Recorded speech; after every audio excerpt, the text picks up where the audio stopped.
Mesdames, Messieurs, bonjour. Donc, bienvenue à cette nouvelle série de cours sur l'évolution du climat et de l'océan. Donc, je vais reprendre en fait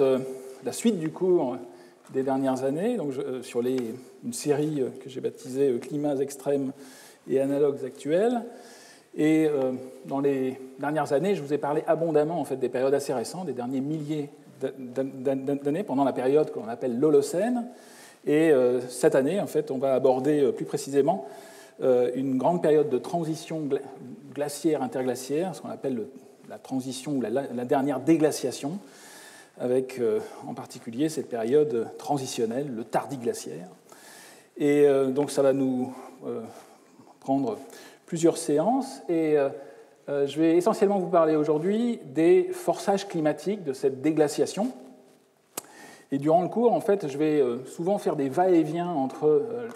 les changements climatiques du passé, qui peut paraître assez lointain. Là, on remonte encore une fois, on recule dans le temps. L'Holocène, c'était les derniers 11 700 ans avant le présent. Et on va doubler cette fenêtre temporelle. On va reculer dans le temps jusqu'à pratiquement 21 000 ans avant le présent. Et même s'il s'agit de périodes assez anciennes, en fait, de plus en plus, on a des informations chiffrées qui montrent ces changements climatiques et qui permettent en fait, d'aller assez loin dans les interprétations. Et assez souvent, donc, je vais faire des va-et-vient entre la situation de l'époque et la situation actuelle, non seulement parce qu'il est possible en fait, de faire une comparaison entre les amplitudes et la rapidité des changements climatiques avec ce qui se passe actuellement, mais aussi et surtout parce que les mécanismes climatiques, on peut les étudier en fait, de façon beaucoup plus précise avec les données sur le climat, sur ces mécanismes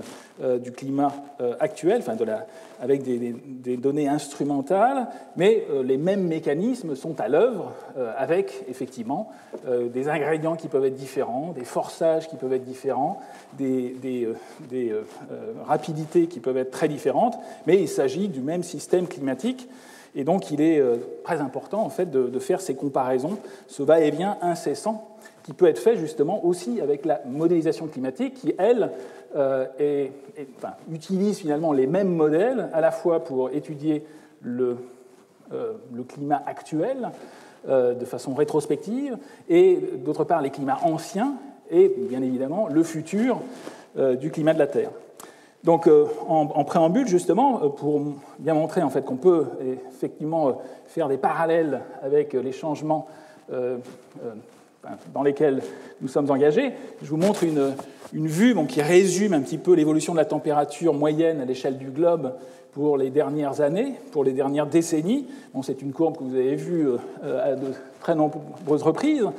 qui vous présente en fait l'anomalie de température depuis le début ou la fin du XIXe siècle, avec différentes estimations. À partir, en fait, il faut imaginer que tous ces calculs de changement de température, d'anomalie de température exprimée en degrés, sont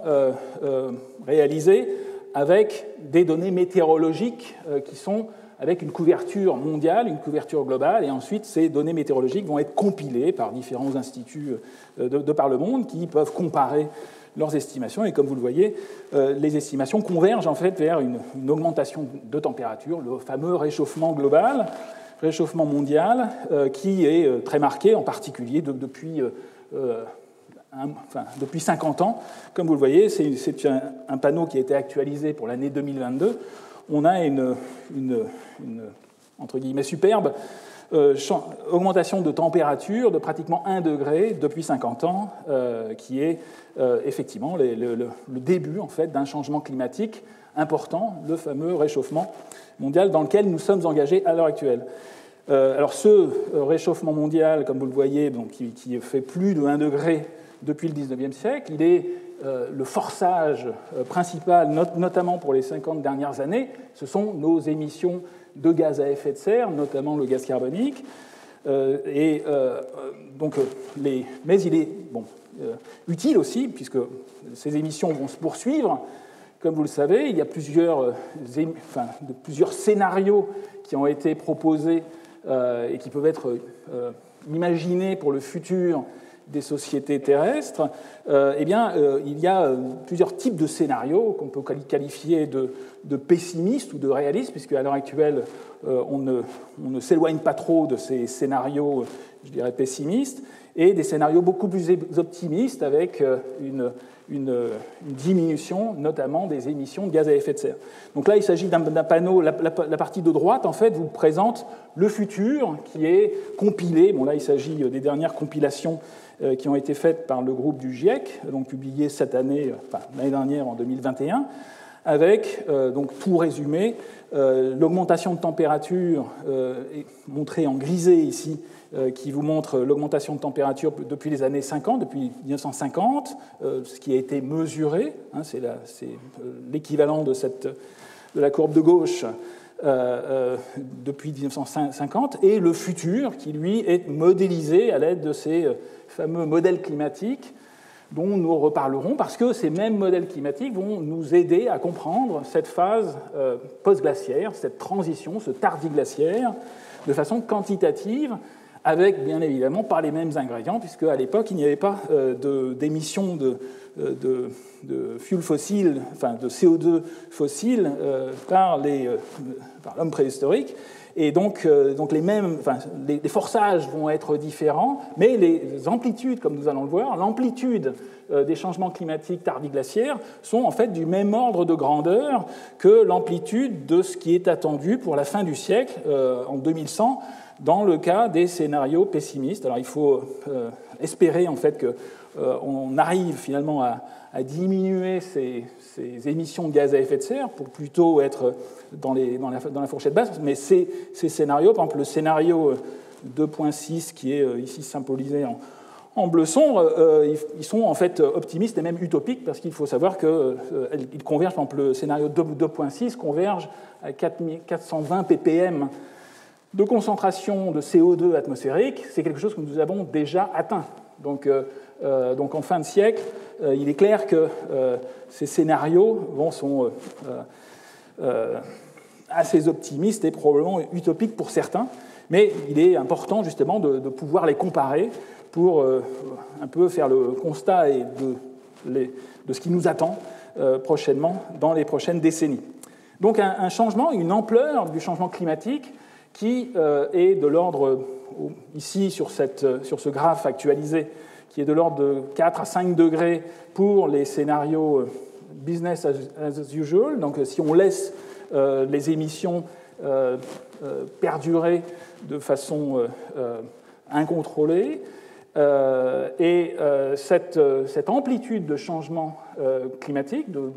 qui se résume ici à un changement de température à l'échelle mondiale, est finalement du même ordre de grandeur que ce que nous allons voir pendant cette déglaciation, pendant cette période de transition entre la période glaciaire et la période holocène, qui est ce que l'on appelle la période du tardiglaciaire. Donc, pour résumer un petit peu les choses, j'aime bien montrer ces deux vues en fait, qui sont assez anciennes, mais qui en même temps sont actualisées, mais au point de vue de leur qualité artistique,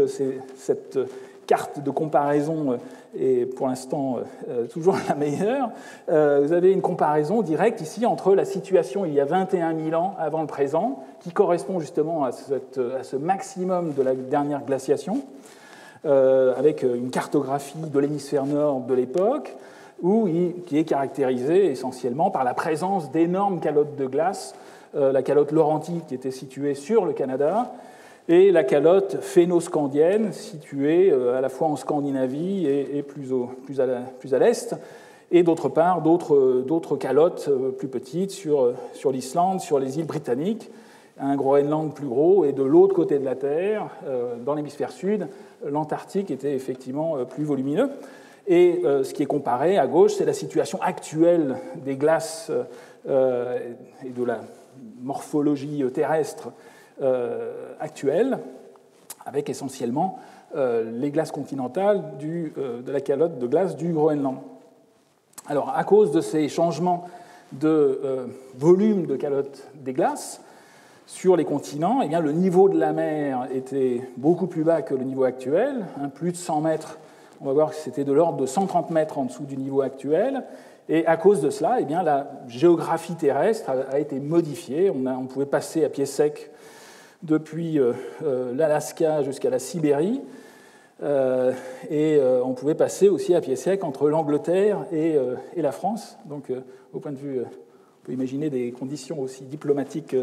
intéressantes à l'époque. Donc, plus de facilité pour aller en Angleterre et aucune difficulté pour aller d'Amérique en Russie. Mais toujours est-il que la géographie de l'époque était effectivement profondément modifiée par ces volumes de glace, comme nous allons le voir un peu en détail. Alors, dans le cours d'aujourd'hui, je vais essentiellement vous parler des causes, donc des causes intrinsèques, des forçages climatiques qui ont causé en fait cette glaciation et donc cette déglaciation qui nous intéresse, ce réchauffement mondial qui a eu lieu pendant la période de transition entre la période d'il y a 21 000 ans et le début de l'Holocène que nous avions vu dans les précédents cours. Et pour ce faire, donc, je vais faire quelques rappels en fait, sur ces différents forçages pour justement les avoir en tête et pouvoir les comparer et ensuite considérer leur modélisation dans les prochains cours. Alors, de façon très imagée, on peut simplifier le système climatique de la façon suivante, en différents compartiments. Ces différents compartiments incluent d'une part l'atmosphère, mais le climat ne se résume pas à l'atmosphère. L'atmosphère est un compartiment important, mais il est en contact avec d'autres compartiments du système climatique, notamment l'hydrosphère, les océans, les glaces, l'eau sous forme de glace, cryosphère, à la fois les glaces continentales et les glaces marines, la banquise, comme nous le verrons encore une fois dans le cadre du cours, et la biosphère qui échange aussi, toutes ces enveloppes en fait échangent entre elles de la matière, de l'eau essentiellement, sous forme de liquide ou de vapeur, et de glace, et d'autre part échangent d'autres substances, en particulier des gaz à effet de serre, d'autres gaz aussi, ici une petite liste, et d'autre part de l'énergie. Ce système climatique est en permanence sujet à des échanges qui sont symbolisés ici par des petites flèches d'énergie et de matière, et en même temps ce système n'arrive jamais à être à l'équilibre stationnaire parce qu'il est en permanence perturbé de l'extérieur de ce système climatique par ce que l'on appelle des forçages qui peuvent être extraterrestres. On peut avoir des fluctuations du Soleil, de l'éclairement solaire, on peut avoir des changements dans des météorites qui nous arrivent de loin au-delà de la Terre, comme on va le voir et repréciser aujourd'hui, on va avoir des changements de l'insolation qui sont liés à des changements de l'orbite terrestre, et en contrepoint, il y a aussi des forçages externes au système climatique, mais qui sont purement internes à la Terre, notamment des changements de la composition atmosphérique avec le volcanisme, etc. Et plus récemment, ce qui nous concerne actuellement, les industries humaines qui font varier de façon très notable les différents gaz à effet de serre. Donc c'est un système climatique qui va être constamment perturbé par des forçages variés. Et pour ce qui concerne justement cette transition de déglaciation, cette dernière déglaciation, il faut faire intervenir le principal moteur qui pilote en fait ces changements glaciaires, interglaciaires, que sont les variations de l'orbite terrestre autour du Soleil. Donc ici quelques planches en fait pour résumer un peu les choses. Donc, comme vous le savez, l'orbite de la Terre autour du Soleil n'est pas un cercle, c'est une ellipse, et le Soleil est un foyer de l'ellipse, et donc, par conséquent, dans son année de révolution, la Terre décrit donc une ellipse avec une vitesse qui va varier dans le temps à cause de la distance Terre-Soleil qui varie dans le temps entre un point proximal, périhélie, et un point où elle sera la plus éloignée du Soleil, aphélie. Et entre ces deux points, en fait, il y a une variation de la vitesse de la Terre. Donc ça, il s'agit d'une vue qui est très imagée et très simplifiée. Mais c'est cette révolution de la Terre autour du Soleil qui est importante en fait pour comprendre les changements climatiques à très long terme. Ici, une vue plus exacte qui reprend en fait le cycle saisonnier, en fait actuel, qui, pour l'hémisphère nord, parce qu'encore une fois, il y a bien évidemment une anticorrélation entre les saisons de l'hémisphère nord et de l'hémisphère sud, la principale raison en fait, du cycle saisonnier n'est pas la variation de l'orbite, mais plutôt, comme on va le voir, de l'obliquité de la Terre sur l'écliptique, avec un angle qui définit la latitude des tropiques. Mais ici, donc sur cette planche qui résume en fait ce cycle saisonnier, avec les différentes étapes du cycle saisonnier pour l'hémisphère nord, on revoit les différentes étapes, solstice d'été, équinoxe d'automne, solstice d'hiver, et avec des durées en fait, de saison qui varient de 89 à 93 jours, et qui sont liées justement à cette forme elliptique de l'orbite terrestre, et d'autre part, de façon un peu contre-intuitive, on est pour l'hémisphère nord actuellement le solstice d'hiver correspond pratiquement à la période où la Terre est la plus proche du Soleil, du point de périhélie. Bon, ce n'est pas exactement concomitant, solstice d'hiver au 21 décembre, périhélie c'est le 3 janvier, mais on est pratiquement dans une configuration où on est relativement proche du Soleil pendant l'hiver, et le contraire est vrai, on est avec une configuration en aphélie pour l'été, donc une presque correspondance entre le solstice d'été et cette étape de l'aphélie dans cette révolution autour du Soleil. Et donc ces paramètres, alors il faudrait encore une fois inverser le cycle saisonnier dans l'hémisphère sud, mais ce qu'il faut avoir en tête, et c'est ça qui va expliquer la cyclicité des glaciations, c'est que ces paramètres de l'orbite terrestre, cette configuration, évolue dans le temps. Il y a essentiellement 3 paramètres principaux de l'orbite terrestre. D'une part, l'aspect excentrique, l'excentricité de l'orbite terrestre, qui est représentée ici. L'obliquité, c'est-à-dire l'angle que fait l'axe de rotation de la Terre sur elle-même par rapport au plan de l'écliptique et donc à l'orbite de la Terre autour du Soleil, qui définit en fait principalement les saisons. Et d'autre part, alors il faut imaginer que cet axe de rotation de la Terre, la Terre est animée d'un mouvement en fait de toupie et dans sa révolution autour du Soleil, et on a en fait un angle en fait qui va évoluer dans le temps que l'on définit comme étant l'angle de la précession entre l'équinoxe de Mars et l'axe de périhélie, et donc ce W cet oméga, cet angle de la précession, va évoluer dans le temps, comme le fait aussi l'excentricité et le paramètre d'obliquité, avec des cycles principaux qui sont liés à l'attraction du Soleil et des autres planètes, et donc il s'agit en fait de périodicité quasi stable, avec des changements de l'excentricité, avec une cyclicité dominante vers 100 000 ans, un changement de l'obliquité, comme on va le voir, avec une cyclicité de l'ordre de 41 000 ans, et des changements de la précession climatique de l'ordre de 22 000 ans,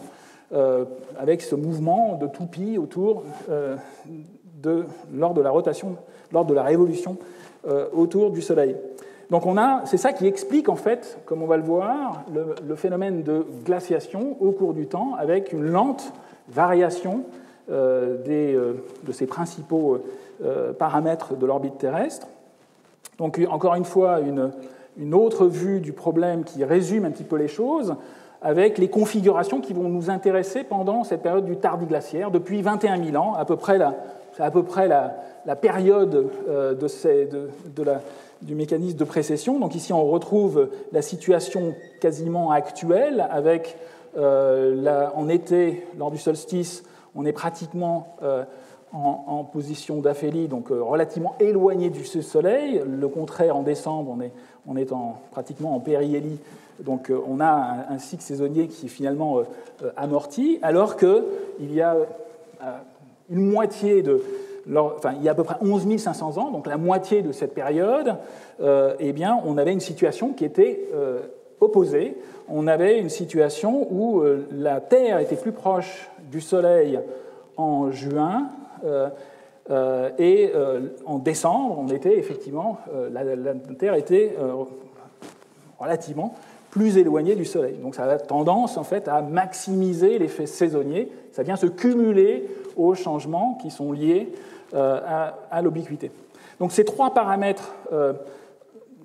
orbitaux vont se conjuguer, vont se cumuler avec des périodicités qui sont différentes, 100 000,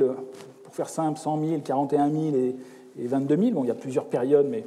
peu importe. Et on peut les représenter, il est important en fait de les représenter dans le temps. On ne peut pas se contenter de regarder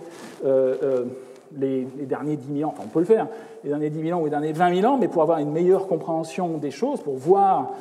il est important d'avoir une vue un peu plus large. Ici, ce que je vous montre, c'est un résumé en fait du forçage astronomique sur 300 000 ans, avec à chaque fois ma petite flèche qui évolue comme la flèche du temps, de gauche à droite dans ce cas-là, avec le temps présent étant situé ici, et ce qui est représenté, en fait, ce sont les fluctuations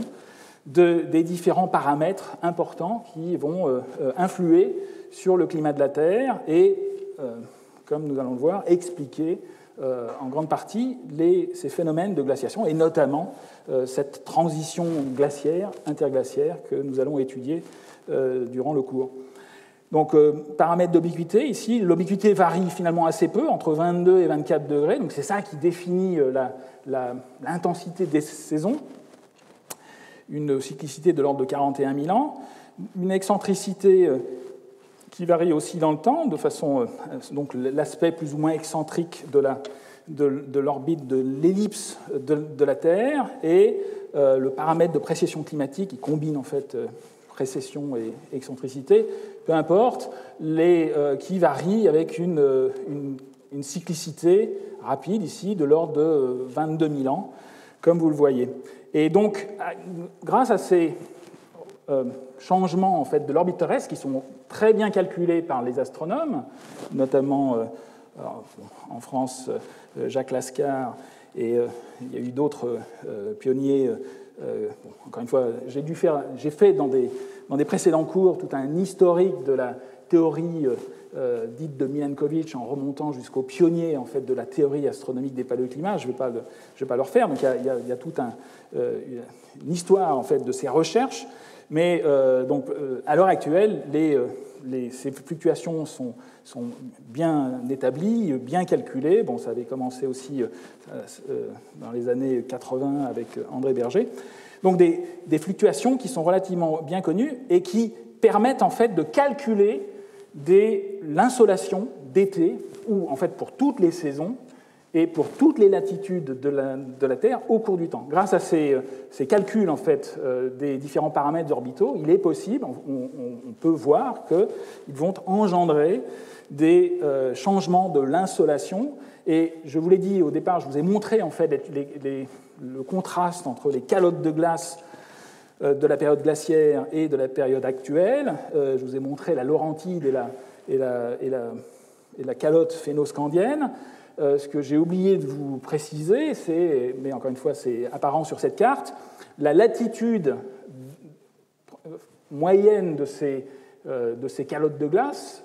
qui sont responsables du changement du niveau marin pendant la glaciation, était entre 60 et 70 nord. Donc c'est pour cela en fait, que depuis le début de ces calculs et de théorie orbitale, les chercheurs se focalisent souvent sur la reconstitution de l'insolation pour la latitude en été à 65 nord, parce que c'est effectivement cette insolation à 65 nord qui va être majeure pour expliquer les déglaciations et les glaciations. Mais encore une fois, lorsque l'on fait de la modélisation en particulier, explicite, on peut prendre en compte, on peut calculer l'insolation pour toutes les saisons et pour toutes les latitudes, c'est ça qu'il faut prendre en compte. Mais on peut se contenter, c'est d'ailleurs ce qui avait été fait au départ, lorsqu'il n'y avait pas de calculateur par les pionniers de la théorie astronomique, à cause des limitations en calcul, ils s'étaient focalisés sur quelques latitudes, notamment la latitude de la présence de ces grandes calottes de glace sur le continent nord-américain et le nord de l'Europe,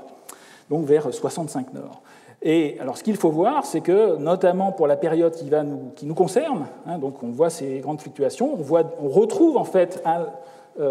dans ces fluctuations de l'insolation, on va retrouver, elles sont là en fait la combinaison de ces trois changements des paramètres orbitaux.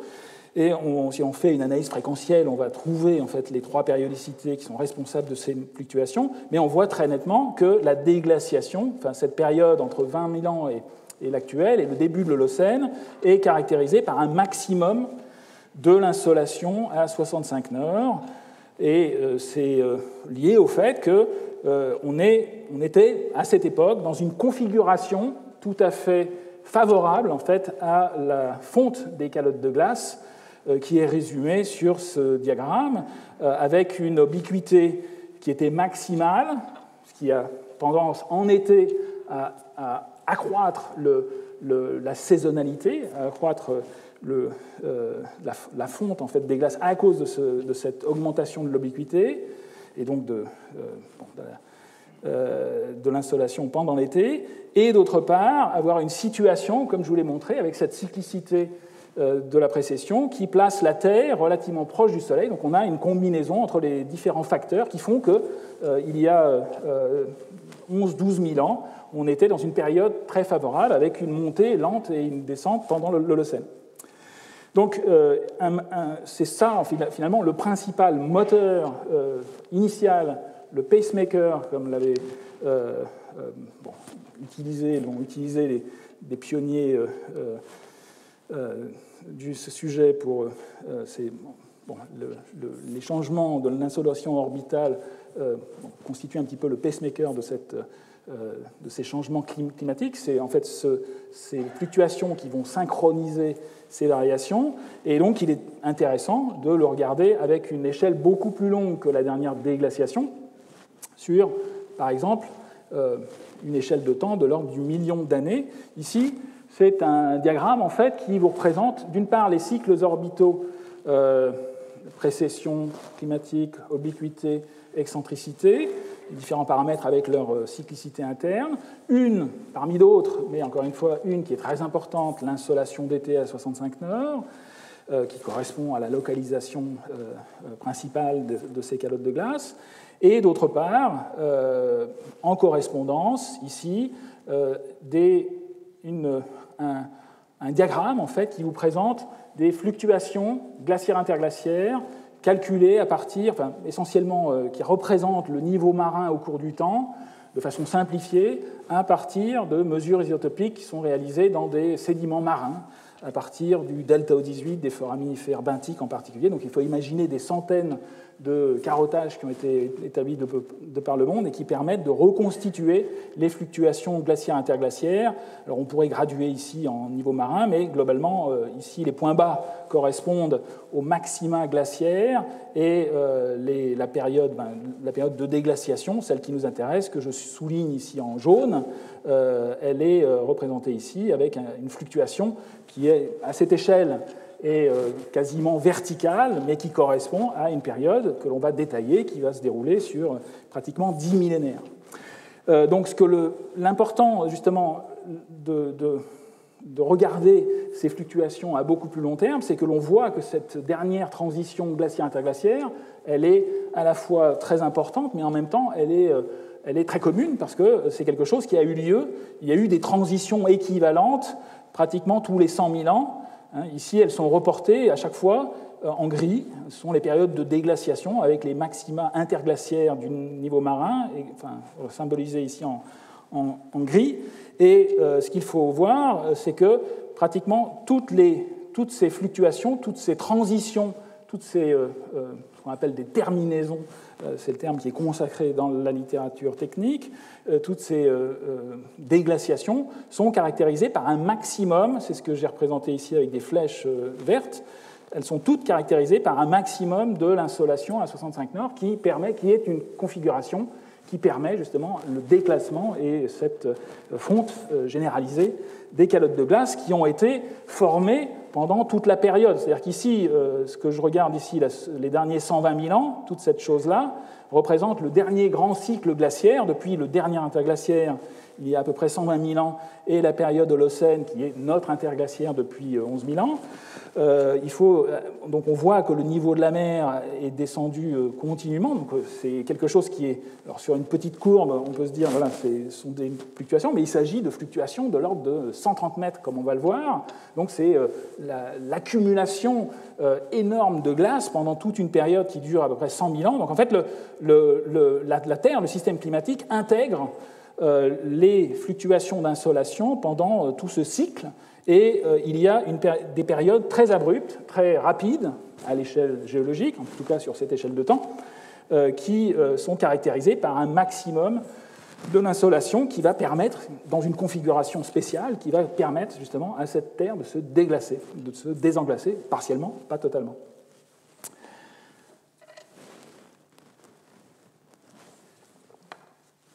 Donc, in fine, les cycles orbitaux sont effectivement la cause première de ces glaciations du Quaternaire, mais on va voir en fait qu'il faut aussi faire intervenir, si l'on utilisait, d'ailleurs ça a été fait à de nombreuses reprises, lorsque l'on introduit dans la modélisation climatique uniquement les fluctuations orbitales, eh bien ça ne permet pas de rendre compte complètement des amplitudes et de la déglaciation en particulier récurrente tous les 100 000 ans. Il faut faire intervenir en fait d'autres mécanismes qui sont en fait à la fois des forçages et des rétroactions, comme nous allons le voir. Et en particulier, il faut faire intervenir l'effet de serre sur ces échelles de temps. Et pour reconstituer l'effet de serre sur ces échelles de temps, une des techniques les plus élaborées et qui permet les reconstitutions les plus fiables est d'étudier, de mesurer en fait les gaz à effet de serre, et d'autres gaz aussi, dans les bulles d'air qui sont occluses dans les carottes de glace que l'on peut récupérer à la fois au Groenland et surtout en Antarctique pour le gaz carbonique. Donc ici, juste une vue qui vous présente donc un échantillon de glace entre les doigts d'un collègue glaciologue, où on voit des toutes petites bulles, et sur la partie droite, une vue en lumière polarisée avec des bulles d'air que l'on va pouvoir ouvrir et analyser quant à leur contenu. Donc, dans les précédents cours, je vous en ai déjà parlé à plusieurs reprises, notamment pour l'Holocène. Ici, je vous avais montré notamment cette planche qui résume à partir de ces mesures dans les bulles d'air des carottes de glace la teneur en CO2 atmosphérique qui était pendant les derniers 11 000 ans relativement stable, mais pas complètement. Donc on a vu qu'il y avait une fluctuation de l'ordre entre 260 ppm partie par million en volume jusqu'à 280 ppm. Aujourd'hui, nous sommes il faudrait déplier l'enregistrement pour vous montrer l'augmentation. À l'heure actuelle, nous sommes à 420 ppm pratiquement. Le méthane a aussi fluctué, nous l'avons vu au cours de cette période Holocène. À l'heure actuelle, on va bientôt être à 2000 ppb. Et un autre gaz à effet de serre, le protoxyde d'azote, ou gaz hilarant, qui vient se combiner, mais essentiellement pour toutes ces fluctuations vont s'ajouter les unes aux autres pour constituer des fluctuations de l'effet de serre généralisé de la Terre qui ont été relativement faibles, une vingtaine de ppm pour le gaz carbonique. On est allé dans les détails pour essayer de l'expliquer dans le précédent cours, en faisant intervenir aussi potentiellement une cause humaine à la fois pour le méthane et pour le CO2 sur les derniers millénaires. Mais au-delà, maintenant, quand on va plus loin dans le temps, c'est ça qui est intéressant, c'est qu'on a une toute autre perspective. Ici, vous avez une planche qui résume en fait les fluctuations de la teneur en CO2 atmosphérique, toujours exprimée en ppm, partie par million. avec la partie Holocène qui est résumée sur la partie droite de ce diagramme, qui évolue là depuis 800 000 ans avant le présent jusqu'à l'année 2014. Aujourd'hui, donc en 2014, la teneur était pratiquement de 400 ppm. Aujourd'hui, nous sommes à entre 415 et 420 ppm. Donc c'est quelque chose qui augmente perpétuellement avec nos émissions. Et ce qu'il faut voir, c'est que la période de Holocène, donc, qui est effectivement très petite sur ce diagramme, était précédée par de très larges fluctuations avec une amplitude de l'ordre de 100 ppm, pratiquement du même ordre de grandeur que ce que nous avons fait subir à l'atmosphère de la Terre depuis le début de la révolution industrielle. Et ce que l'on voit, c'est qu'il y a des fluctuations qui sont cycliques, avec de loin, vous le voyez, des fluctuations qui sont de l'ordre de 100 000 ans, qui ressemblent, et en fait qui sont synchrones avec, en tout cas à cette échelle-là, qui sont synchrones avec les fluctuations glaciaires-interglaciaires. Donc une autre planche qui présente justement ces variations ici sur 800 000 ans, donc là il s'agit de résultats qui ont été établis dans des carottes de glace prélevées en Antarctique, la carotte d'Epica. Vous avez à la fois le CO2, le méthane. Donc vous voyez que dans les mêmes échantillons, là il s'agit de mesures qui ont été effectuées effectivement dans les mêmes échantillons, vous retrouvez pratiquement exactement les mêmes fluctuations. Alors pas dans le détail, on peut justement, les spécialistes s'acharnaient à essayer de comprendre les fluctuations respectives, mais au premier ordre, on voit des fluctuations qui sont totalement synchrones, notamment pour les transitions, pour la déglaciation qui va nous intéresser. Elle est ici, toujours soulignée avec du jaune. A été ajoutée sur ce diagramme une échelle de température, parce qu'il est possible aussi de mesurer des paléotempératures régionales, locales, au niveau de l'Antarctique, à partir des isotopes de l'eau notamment. Et ce que l'on voit, qui en fait fluctue avec ces grands changements glaciaires-interglaciaires, eh bien, ce qu'il faut voir, c'est qu'il y a des fluctuations qui sont totalement synchrones à cette échelle de temps, lorsqu'on regarde ces fluctuations avec cette vue établie sur 800 000 ans. Donc on a une covariation, on peut voir directement une covariation qui est encore plus impressionnante lorsqu'on superpose par exemple le CO2 et la température régionale de l'Antarctique. Vous voyez une superposition. La déglaciation qui nous intéresse, cette transition tardiglaciaire est ici, et la dernière période glaciaire, les derniers 100 000 ans sont ici, la dernière période interglaciaire, il y a 120 000 ans, est située là. Vous voyez une très belle corrélation entre les deux courbes. Alors, des détails peuvent être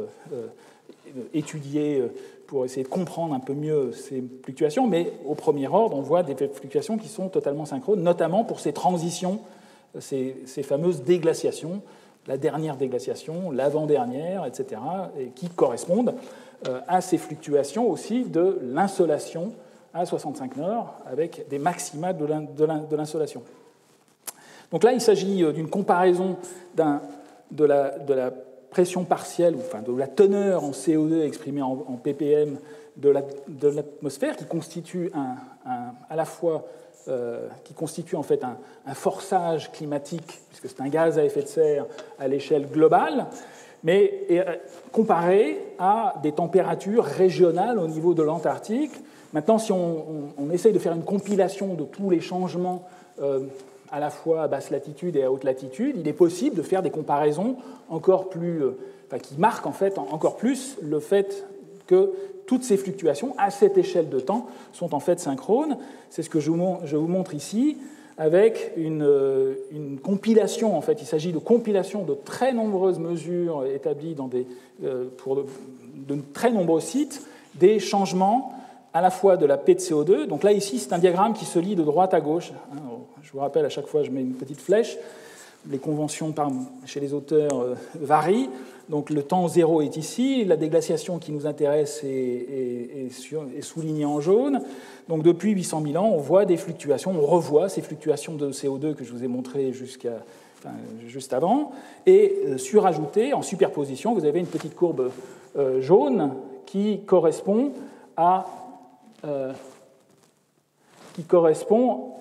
au changement de température de la surface de l'océan établi avec des centaines de carottages de par le monde. Donc c'est SST veut dire Sea Surface Temperature. Donc il faut imaginer des compilations de beaucoup de sites qui permettent de faire une reconstitution approximative, mais encore une fois moyennée des changements de température qui sont exprimés ici en degrés Celsius. Il est possible aussi, dans les mêmes sédiments, d'étudier les changements de l'océan profond. C'est ce qui est fait avec la petite courbe ici en vert sombre. Les changements de température de l'Antarctique, je vous en ai déjà parlé, sont représentés ici avec des deltas de température avec du vert clair. Les changements du niveau marin, nous en avons déjà parlé, je vous ai parlé du delta O18 des foraminifères benthiques, donc on les retrouve ici avec une compilation encore plus récente. Et ce qu'il faut voir, c'est qu'à cette échelle-là, on voit essentiellement ces fluctuations, ces grandes fluctuations glaciaires, interglaciaires, qui sont pratiquement synchrones à chaque fois avec des déglaciations, notamment la dernière qui nous intéresse. Donc un phénomène qui est cyclique. Et ce qui est important, c'est qu'on revoit aussi le fait que l'insolation qui est représentée ici, l'insolation à 65 nord, permet d'expliquer, montre en fait qu'il y a pour chaque grande transition glaciaire-interglaciaire, notamment l'avant-dernière ou la dernière qui nous intéresse, des maxima, elles correspondent toutes à des maxima de l'insolation à 65 nord. On voit aussi qu'il n'y a pas de relation linéaire simple entre le forçage d'insolation et les changements glaciaires interglaciaires. Notamment, il n'y a pas de relation univoque, simple, linéaire entre l'insolation à 65 nord et le niveau marin. Ça vient du fait, je l'ai déjà dit, que pendant toute la période de la dernière glaciation, eh bien, il y a construction de ces énormes calottes de glace et que finalement, la situation il y a 20 000 ans, celle qui est le point de départ de ce que nous allons étudier, elle résulte en fait de l'intégration pendant pratiquement 100 000 ans des forçages climatiques, notamment du forçage de l'insolation. Mais en tout état de cause, lorsque l'on donc on ne s'attend pas à avoir une relation linéaire entre le niveau marin et l'insolation, parce qu'il y a un effet d'intégration. D'ailleurs, en fait, il est aussi possible d'utiliser des équations relativement simples qui permettent d'intégrer le signal d'insolation. C'est ce qui a été fait. Bon, je ne vais pas entrer dans les détails de cette modélisation très, très simpliste, mais il est possible, avec quelques équations, de modéliser cette intégration du forçage d'insolation, et c'est ce qui a été fait sur ces petites courbes qui, elles, par contre, sont beaucoup plus ressemblent beaucoup plus aux fluctuations du niveau marin, et ces courbes ont été uniquement calculées à partir des changements de l'insolation. Donc on a un phénomène d'intégration de ces fluctuations du forçage pendant des dizaines de milliers d'années, en tout cas pendant les 100 000 ans d'une glaciation, qui explique cette complexité dans la relation entre les fluctuations glaciaires et interglaciaires et le forçage primaire, qui est le forçage de l'insolation orbitale. D'autre part, ce forçage orbital, il contient en fait les différentes cyclicités de l'orbite terrestre, précession, obliquité et excentricité, comme je vous l'ai dit, mais comme on le voit aussi ici, et on l'avait déjà vu aussi auparavant, le gaz carbonique atmosphérique présente aussi des fluctuations tous les 100 000 ans. En fait, il n'y a pas une relation directe entre l'orbite terrestre et le CO2 atmosphérique. Cette relation, elle est indirecte. C'est-à-dire que c'est la réponse, le fait que lorsque l'on fait une analyse fréquentielle des analyses, des fluctuations en fait, du gaz carbonique, on retrouve bien évidemment les fluctuations de l'obliquité, de la précession et de l'excentricité, mais ces fluctuations, elles sont liées au fait que le CO2 constitue en fait une réponse. Donc le gaz carbonique n'est pas directement piloté par les fluctuations de l'orbite terrestre, mais par contre il s'agit d'une réponse du cycle du carbone aux fluctuations climatiques qui vont donc rétroagir et faire fluctuer le cycle du carbone et par voie de conséquence le gaz carbonique atmosphérique. Donc on a étudié dans le passé des cours le cycle du carbone de façon un peu détaillée. Donc le gaz carbonique est à la fois dans l'atmosphère, dans l'océan et dans d'autres compartiments encore, mais ces fluctuations cycliques du gaz carbonique, en fait, elles sont en fait un effet des changements glaciaires-interglaciaires qui sont au départ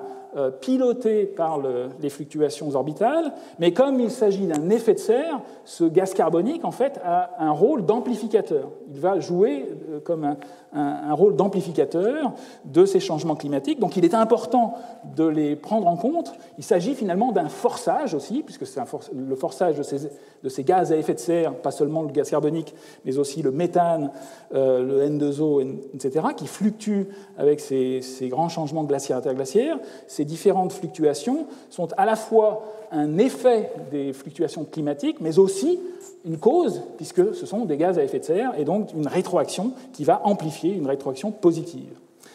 Alors, voilà un petit peu ce que je voulais vous dire sur ce forçage orbital. Donc, si l'on revient maintenant à cette déglaciation, si on déplie cette petite partie de l'enregistrement entre 0 et 20 000 ans, eh bien, on trouverait une vue simplifiée de cette déglaciation, essentiellement avec un diagramme qui est représenté ici depuis 25 000 ans jusqu'au temps présent, avec une fluctuation du niveau marin global de l'ordre de plus de 100 mètres, nous la verrons en détail dans le cours, un forçage primaire qui est essentiellement lié à l'insolation, aux variations de l'insolation à toutes les latitudes. Encore une fois, si l'on représente une courbe, la courbe la plus importante pour l'évolution des calottes de glace de l'époque, qui était localisée essentiellement entre 60 et 70 nord, et le forçage de l'insolation d'été à 65 nord. Donc ce forçage montre en fait un maximum situé vers 11 000, 12 000 ans avant le présent, et d'autre part un forçage qui est à la fois un effet climatique, mais en même temps une rétroaction, donc un forçage secondaire, qui est la fluctuation du gaz carbonique. Ici, les teneurs en gaz carbonique de la carotte de Vostok, mais qui montre, encore une fois, une fluctuation entre moins de 200 ppm et 260 ppm au début de l'Holocène, comme nous l'avions vu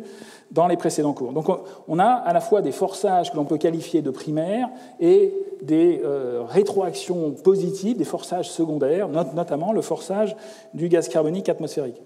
Alors une façon aussi de représenter les choses est notamment lorsque l'on voudra, dans le cadre du cours et dans le cadre de la recherche sur le sujet, lorsque l'on veut faire des modélisations explicites à très haute résolution spatio-temporelle avec des modèles climatiques 3D, les fameux modèles de circulation générale, que je symbolise à chaque fois avec cette représentation sur mes diagrammes. Ici, on peut résumer en fait les choses, les différents forçages, avec des moyennes à l'échelle globale des différents forçages pour des différentes perturbations radiatives du climat pour différentes périodes, notamment pour la période du dernier maximum glaciaire, il y a 21 000 ans, le point de départ de notre déglaciation. Donc il s'agit d'un diagramme résumé à l'échelle mondiale, donc très simplifié, qui représente en fait les choses avec une unité exprimée en watts par mètre carré. Tout à l'heure, je vous ai montré en fait les fluctuations du gaz carbonique atmosphérique. Il est possible d'exprimer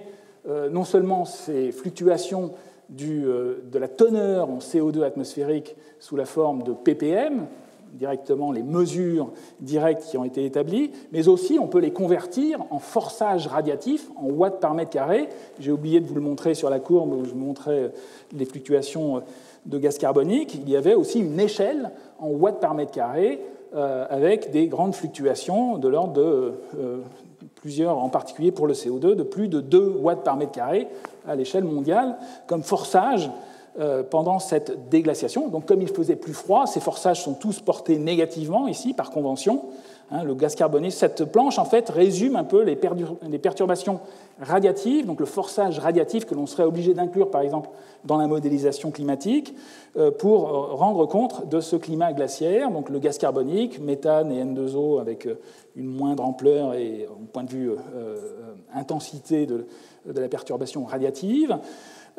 Ici, par point de comparaison, j'ai représenté la perturbation radiative actuelle qui est liée à la fois au gaz à effet de serre superposé avec l'effet des aérosols pour la perturbation actuelle depuis le début de la révolution industrielle. Donc on est en réchauffement, alors que pendant la période glaciaire, effectivement, il faisait plus froid, en particulier parce qu'il y avait ces fluctuations de gaz à effet de serre. À cette échelle, de façon un peu contre-intuitive, je vous ai dit que le forçage orbital, c'était un forçage saisonnier, et qu'il était, en plus, il variait beaucoup en fonction des latitudes, et qu'il est important pour les déglaciations et les glaciations d'expliquer la position, la croissance en fait, des calottes de glace, qui ne se fait pas n'importe où sur les continents, elle se fait essentiellement au nord de l'Europe et sur le continent nord-américain. Et donc ce signal, lorsqu'on l'intègre à l'échelle mondiale, il est quasiment négligeable. Quand on fait une compilation, bon, encore une fois, on a accès à tous les calculs en fonction des saisons et en fonction des latitudes. Mais lorsqu'on intègre et que l'on représente la perturbation radiative terrestre pendant la glaciation, on est avec un changement qui est même dans l'autre sens, mais qui est tout petit, mais cela masque le fait que ce qui est important, c'est d'en tenir compte en fonction des saisons et en fonction des latitudes. Mais alors, le point que je voulais vous montrer et insister est que sur ce diagramme est reporté aussi d'autres mécanismes, d'autres perturbations radiatives qui sont, alors on va en prendre compte dans la modélisation en particulier à haute résolution de façon en les imposant à la modélisation comme si c'était des forçages, mais il s'agit en fait essentiellement de rétroaction, de mécanismes qui sont liés au phénomène de glaciation. Notamment, il faut tenir compte du coefficient de réflexion, de l'albédo, en fait, à la fois des changements qui sont liés au changement de la végétation, mais surtout aussi au fait qu'il y avait des calottes de glace qui ont tendance, comme toutes les glaces, à réfléchir le rayonnement incident du Soleil. Et donc ça aussi, ça va avoir une grosse influence. Il y a aussi les poussières qui interviennent. Mais donc pendant la glaciation, un des mécanismes vraiment très importants de forçage radiatif qui vient s'ajouter au forçage saisonnier et en fonction des latitudes orbitales, du forçage des gaz à effet de serre, rétroaction du cycle du carbone, ce sont aussi les forçages qui sont liés à la présence de ces glaces, qui vont donc avoir un effet de rétroaction sur le climat avec, en réfléchissant, une partie du rayonnement incident du Soleil. Donc c'est vrai à la fois pour les glaces continentales et les glaces marines. C'est ce qui est résumé un petit peu sur cette planche qui présente ici une vue imagée de la situation actuelle avec l'hémisphère nord qui est, il n'y a qu'une seule calotte de glace qui est la calotte du Groenland et des glaces de mer, la banquise ici qui est représentée pour une situation actuelle. Et ce qui est important, c'est qu'en fait ces glaces, à la fois continentales et marines, ont tendance à réfléchir le rayonnement solaire. C'est l'effet de contraste entre les réflexions avec une situation sans glace et avec glace est très important. Ici, vous avez un petit résumé, par exemple, pour l'océan, le coefficient d'albédo, le coefficient de réflexion, varie entre, ici, 0,06 pour une incidence directe sur la mer. Dès qu'on met de la glace nue, de la banquise, on a 50% du rayonnement qui va être réémis, et dès que cette glace va être recouverte de neige, eh bien, il va y avoir un coefficient de réflexion beaucoup plus important. Ce coefficient d'albédo ici est de l'ordre de 0,9, donc on va avoir tendance finalement à refroidir juste par effet de réflexion, effet de miroir, de cette présence donc à la fois de glace marine et de glace continentale. Il est important aussi de voir que la disparition, la fonte de ces glaces va aussi accélérer le phénomène, puisque lorsqu'on va perdre à la fois de la glace de mer, c'est vrai aussi à l'heure actuelle, c'est un des soucis, et c'est ça qui explique en particulier ce que l'on appelle l'amplification polaire du changement climatique. Dès qu'il va y avoir retraite de ces glaces de mer et glaces continentales, eh bien, le rayonnement solaire va pouvoir pénétrer beaucoup plus à la fois dans l'océan et dans les surfaces continentales et contribuer encore à la fonte des glaces et donc l'accélérer. Donc on a un phénomène, un cercle vicieux, pour faire simple, une rétroaction positive, pas positive pour le climat, mais juste par effet d'amplification qui va être très important. Donc si l'on veut essayer pour l'étude en fait, de la déglaciation, si l'on veut essayer de reconstituer l'albédo terrestre pendant les différentes périodes de cette déglaciation, depuis le maximum glaciaire il y a 21 000 ans jusqu'à la période du début de l'Holocène, il va être très important en fait, de reconstituer les changements de l'extension et du volume aussi de ces calottes de glace sur les continents, ainsi que les glaces de mer pendant la glace de mer, la banquise, à la fois nord et sud, pendant toute cette période, notamment depuis le dernier maximum glaciaire, mais aussi pendant toute la transition. Donc c'est ce que nous allons voir dans la suite du cours. En particulier, maintenant je vais passer un peu de temps sur les changements du niveau marin pendant la déglaciation. Donc nous en avons déjà parlé un peu lorsque nous avons envisagé la période de l'Holocène, mais maintenant nous allons aller plus loin vers des périodes plus anciennes, jusqu'à 21 000 ans, pour regarder ce que je vous ai montré là, qui était coincé sur la droite ou la gauche de mes diagrammes. Donc nous allons regarder ces fluctuations en fait, des volumes de glace et de l'extension des glaciers à la fois continentaux et les glaces de mer. Alors, lorsque l'on veut reconstituer en fait, les fluctuations du niveau marin au cours du temps, notamment pendant cette période de la déglaciation, eh bien, on va utiliser essentiellement des marqueurs du niveau marin. Je vous ai parlé du delta O18 que l'on peut mesurer dans les foraminifères benthiques, qui est un indicateur du niveau marin, mais c'est un indicateur qui est assez imparfait, il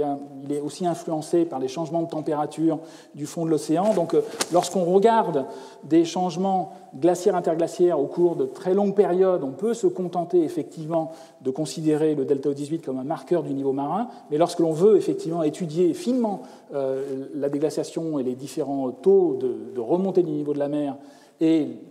qui correspondent finalement au changement de volume de ces calottes de glace sur les continents, notamment la calotte laurentide et la calotte phénoscandienne, eh bien, il faut travailler avec d'autres indicateurs. Et les indicateurs préférés, en tout cas ceux que je préfère, ce sont les récifs coralliens qui permettent de reconstituer les fluctuations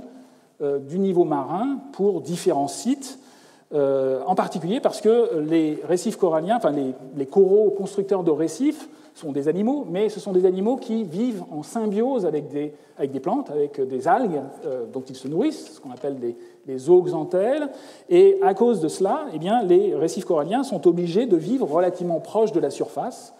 Et donc, lorsque le niveau marin fluctue, eh bien, les récifs coralliens vont soit décéder si le niveau de la mer baisse, soit essayer de suivre les fluctuations du niveau marin pour continuer leur croissance, leur symbiose avec les fameuses zooxanthelles. Donc ici, juste quelques photos de récifs coralliens tout à fait typiques. C'est une vue de Mayotte, une vue dans les Caraïbes. Il y a des constructions récifales qui suivent vraiment le niveau de l'eau à quelques décimètres près. On en avait déjà parlé, puisque je vous ai fait tout un cours aussi sur les changements du niveau marin pour la période de l'Holocène. Donc on va reprendre en fait ces marqueurs, mais on va les étudier effectivement sur des périodes plus longues. Alors à plus long terme, on a effectivement des terrasses coralliennes. Ici, vous avez il s'agit de l'île de Marais, en Nouvelle-Calédonie, des terrasses coralliennes qui correspondent à des hauts niveaux marins. Donc ces coraux vont suivre et vont nous servir de marqueurs. Donc on va essayer de trouver, ce qu'on recherche, c'est en fait des coraux fossiles qui vont nous permettre de reconstituer le niveau de la mer au cours du temps.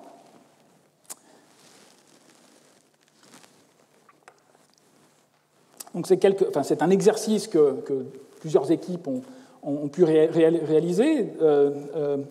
Dans mon laboratoire à Aix-en-Provence, nous avons beaucoup contribué sur cette thématique. En particulier, nous avons étudié les récifs de Polynésie. Donc ici, une vue du port de Papeete. Pas tellement pour vous montrer pour vous faire rêver de la Polynésie, parce qu'il s'agit probablement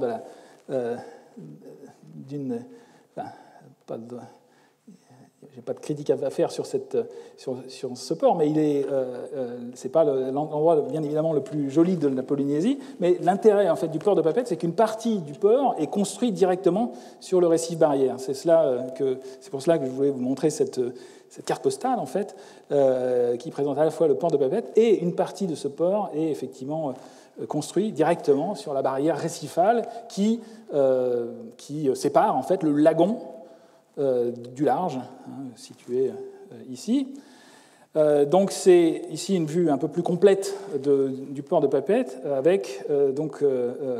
l'implantation, ce qui est représenté ici, là les différentes barres rouges représentent l'implantation en fait de différents trous de forage que nous avons réalisés avec des collègues de l'IRD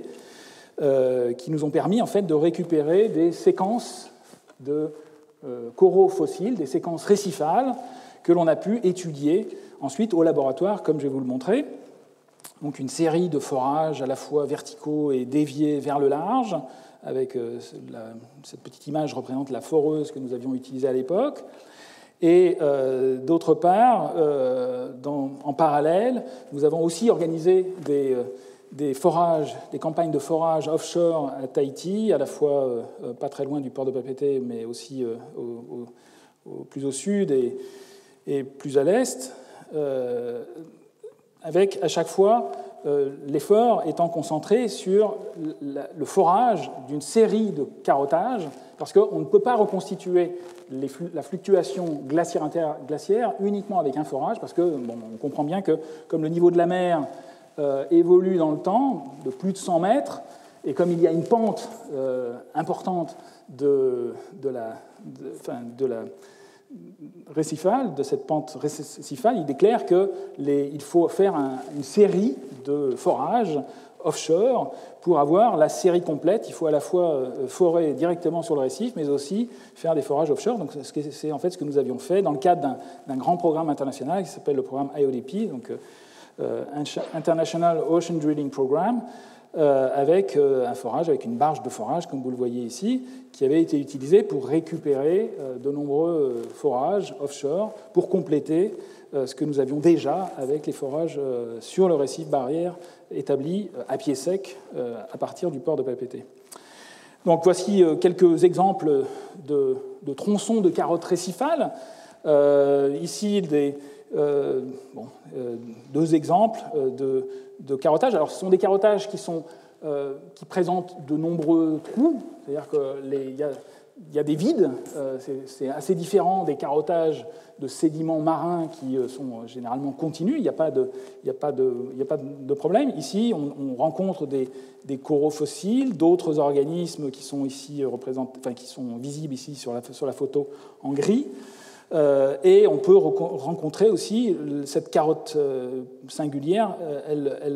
On pourrait la regarder un peu plus en détail, mais on voit un contact en fait entre la série post-glaciaire, celle qui va nous intéresser, et des coraux beaucoup plus anciens qui sont en fait altérés, qui correspondent à des récifs beaucoup plus anciens. Donc on a un contact, une non-conformité géologique ici, avec un contact direct entre des objets qui sont beaucoup plus anciens que la série post-glaciaire. Alors quand je dis beaucoup plus anciens, c'est qu'il faut aussi pouvoir dater. L'information sur le niveau de la mer, elle est fournie directement par les coraux. Les coraux poussent relativement proche de la surface de l'océan, donc ils vont suivre au cours de la déglaciation le niveau de la mer, mais en plus, il faut les dater, il faut utiliser des méthodes de géochronologie, et les deux méthodes de géochronologie que nous utilisons en particulier à Aix, dans mon laboratoire, ce sont les datations à l'uranium-thorium et les datations avec le radiocarbone, donc ici des vues de deux outils que nous pouvons utiliser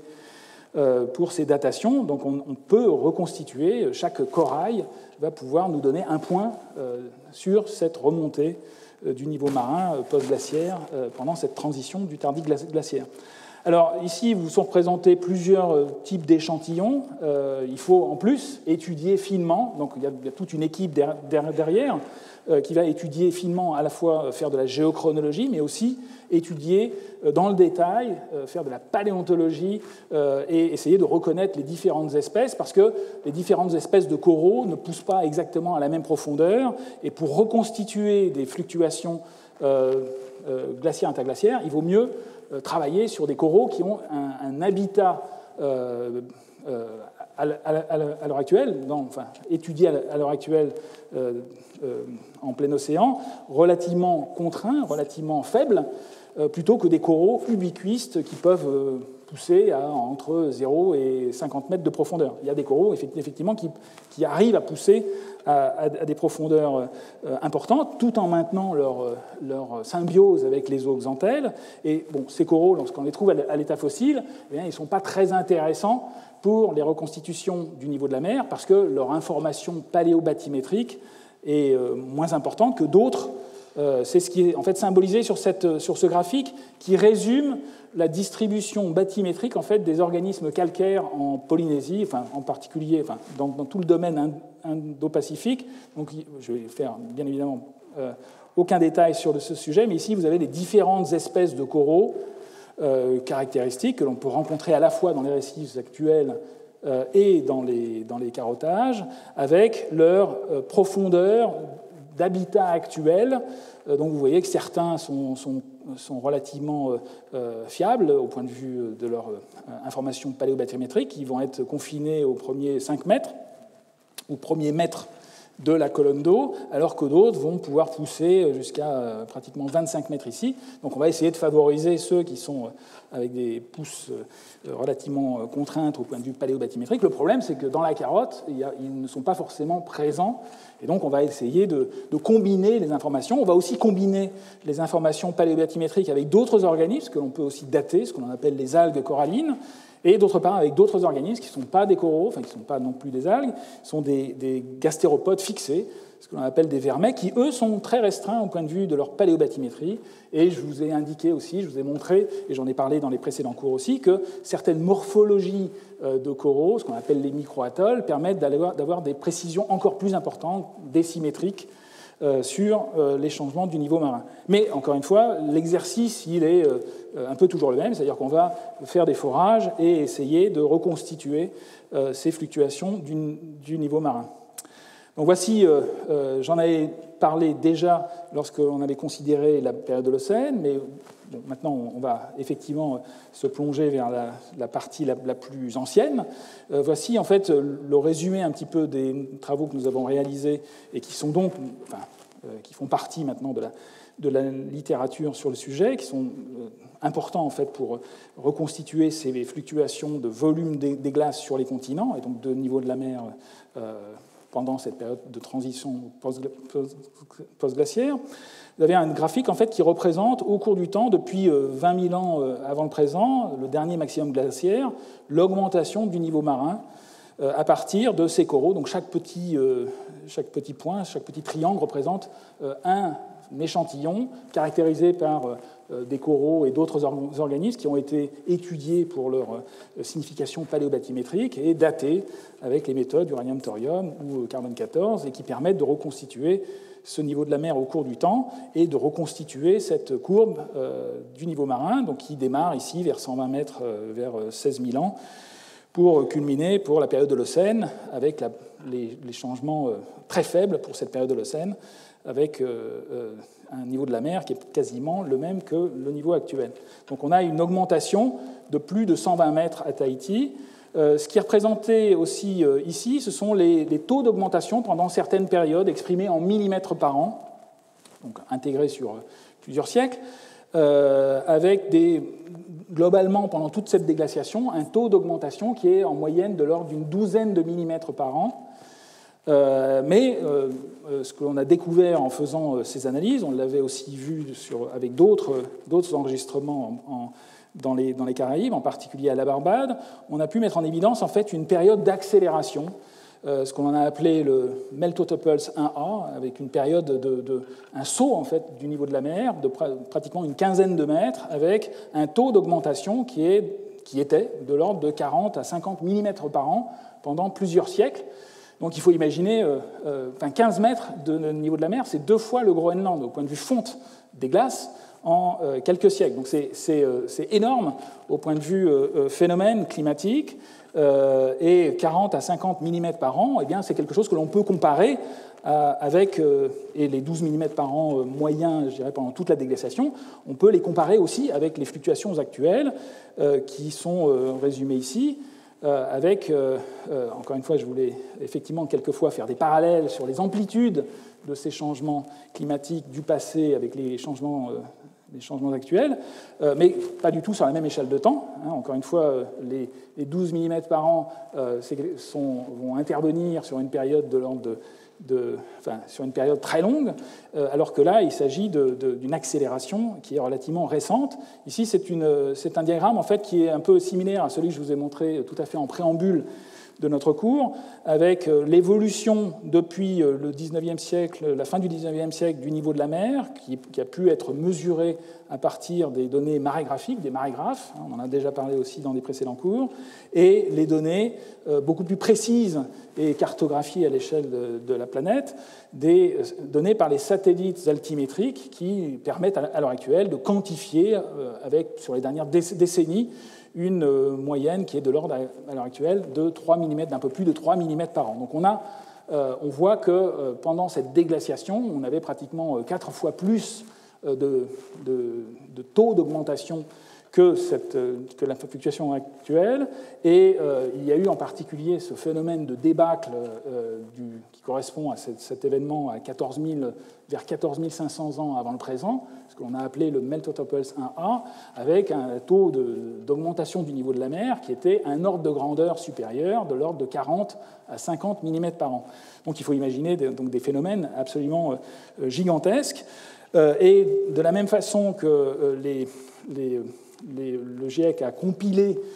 les modélisations climatiques pour le futur, le GIEC, encore très récemment, ici il s'agit d'un diagramme actualisé avec le dernier rapport, ce que je vous montre ici, ce sont les fluctuations depuis 1950, donc qui correspondent à la fin de cette courbe, et les projections pour le futur du niveau marin, avec des fluctuations suivant les scénarios d'émissions de gaz à effet de serre, des scénarios optimistes, utopiques ou pessimistes, réalistes, qui varient entre 50 cm et 1 mètre, voire en cas de déstabilisation, en particulier de la calotte de l'Antarctique de l'Ouest, des fluctuations qui pourraient aller au-delà de 1,50 m. Donc voilà pour le futur. Mais donc des phénomènes dont les amplitudes sont quand même assez différentes, mais des taux d'augmentation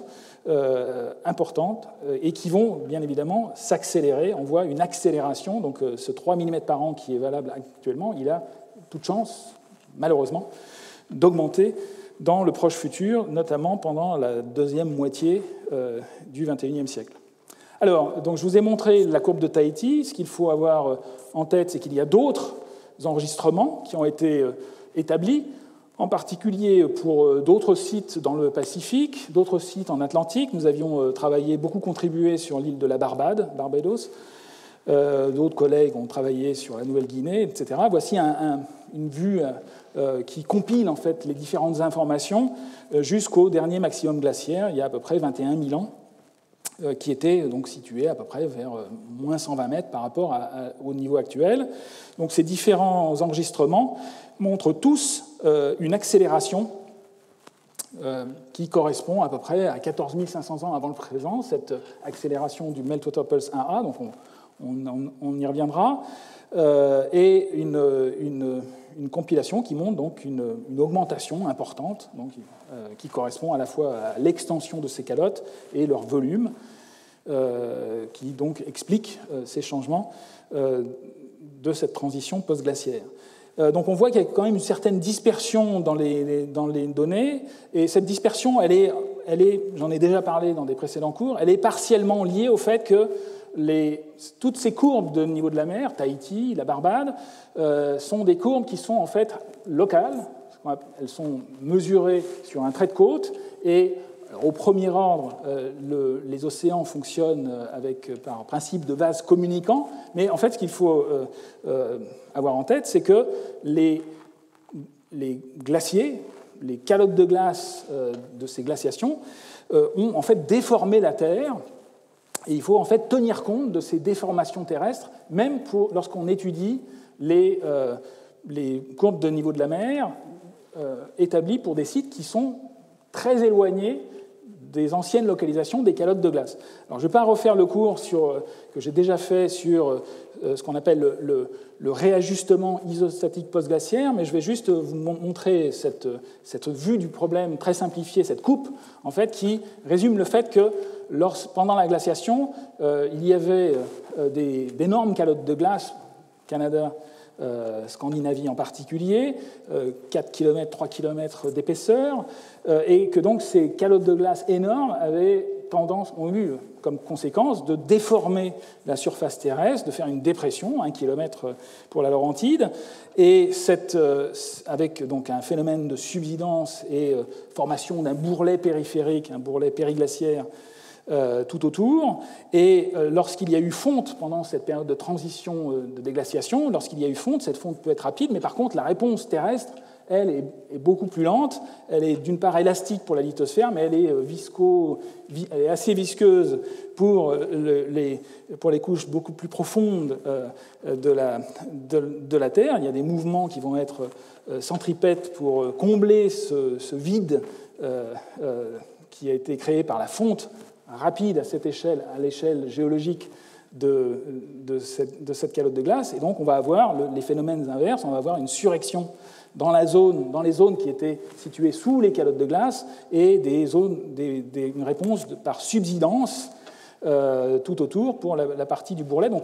on voit bien que si on étudie des traits de côte, encore une fois, il s'agit de phénomènes à très grande échelle, si l'on étudie un trait de côte qui était localisé sous les anciennes calottes de glace, eh bien, on peut très bien avoir un niveau de la mer qui descend pendant la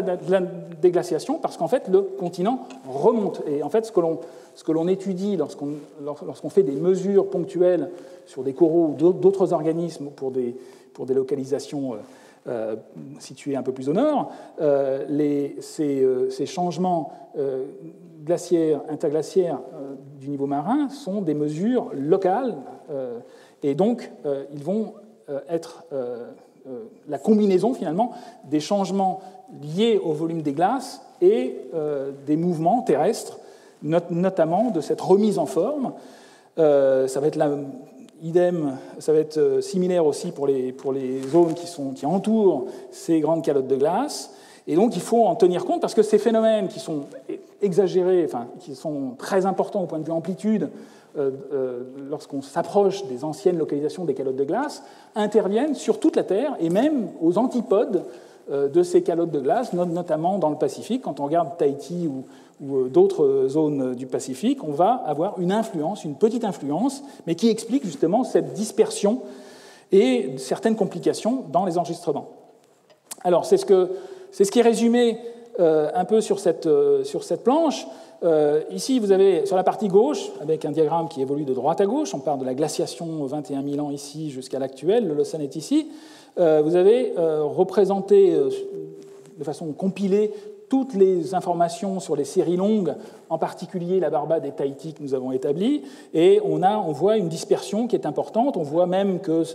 y a certains points, il faudrait dépiller les enregistrements. Nous l'avons fait dans le cours sur l'Holocène, des points qui sont au-dessus du niveau actuel, et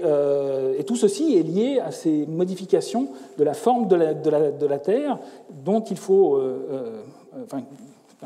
pour lesquelles il faut établir des corrections avec un modèle géophysique qui tient compte de ce réajustement isostatique post-glaciaire pour ensuite pouvoir convertir ces mesures en termes de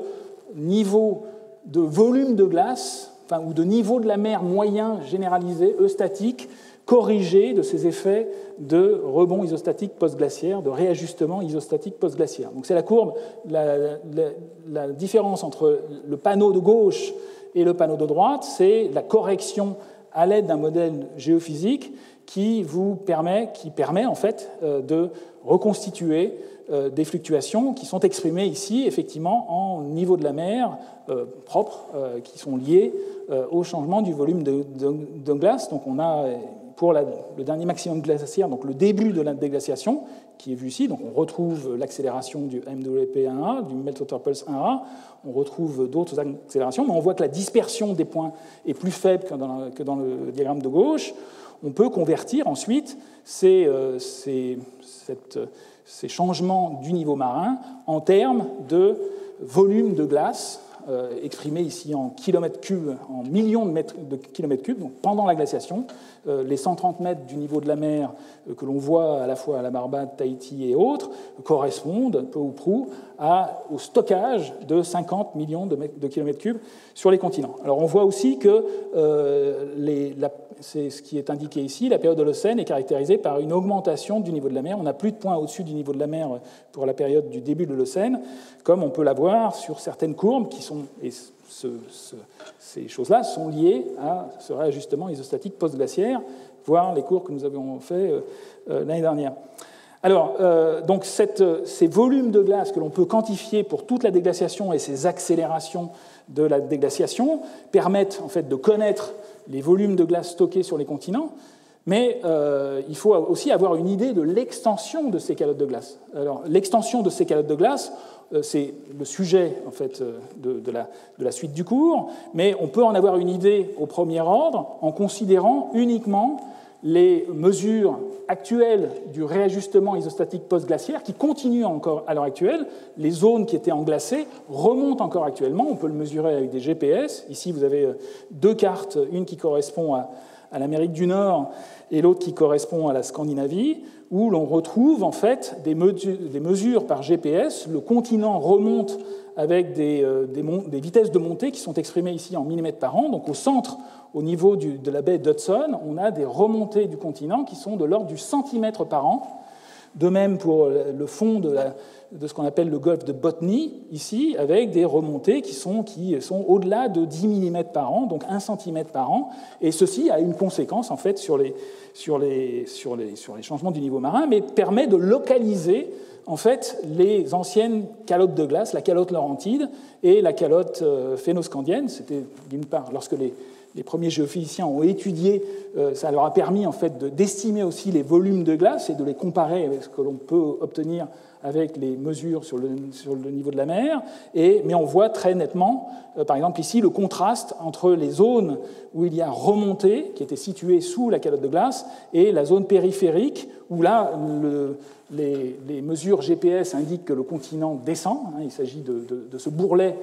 périphérique, périglaciaire, qui a tendance ensuite à subsider, à descendre au cours du temps à l'heure actuelle. Et donc, on matérialise en fait l'extension géographique de la calotte laurentide et de la calotte phénoscandienne. Donc, dans le prochain cours, nous allons voir plus de détails en fait justement sur d'autres types de reconstitution, parce que la reconstitution pour essayer de contraindre et d'établir la localisation et l'extension de ces calottes de glace continentales, elle est relativement incertaine si on se contente de regarder les phénomènes de géophysique actuels et le volume intégré de glace à l'échelle de la planète, avec le niveau de la mer, comme je vous l'ai montré. On va aussi se servir d'autres informations,